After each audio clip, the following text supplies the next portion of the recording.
Chris Knight, CatchFans.com. Josh, can you describe or talk about the decision not to do Burnout after the race for your first career win?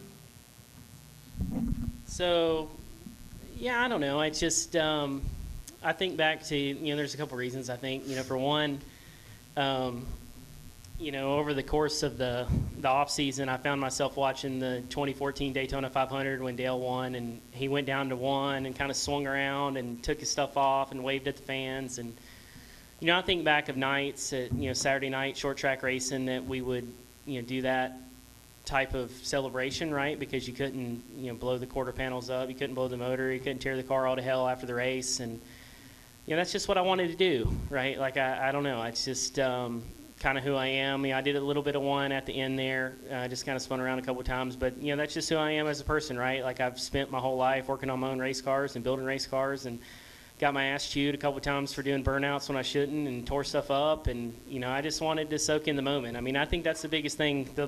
Really, I could have pulled down there and done a big burnout and got out, but I wanted to enjoy it, right? I didn't care how long it took. Like I wanted to go down there and turn around backwards and just have a moment to reflect on that, because it's such a huge accomplishment to win in the Cup Series, and I feel like so far we've done a good job of that.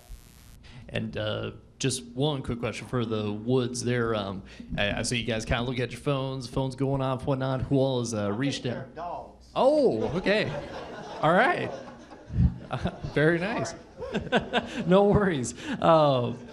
Just curious, like, who's all reached out so far to congratulate y'all? I don't know. I have so many texts and stuff I can't even really fathom it. I FaceTimed Dale Jr. in Victory Lane just because he's done a lot for me. He was jacked up. But yeah, that was my first call too. I got a long night of going through. You answer that one when he calls. Dad's is Jim Farley, and mine was Dale Jr. So. Yeah, Jim Farley called me. I hadn't even got to Victory Lane, and then Edsel Ford called. So, you take those calls.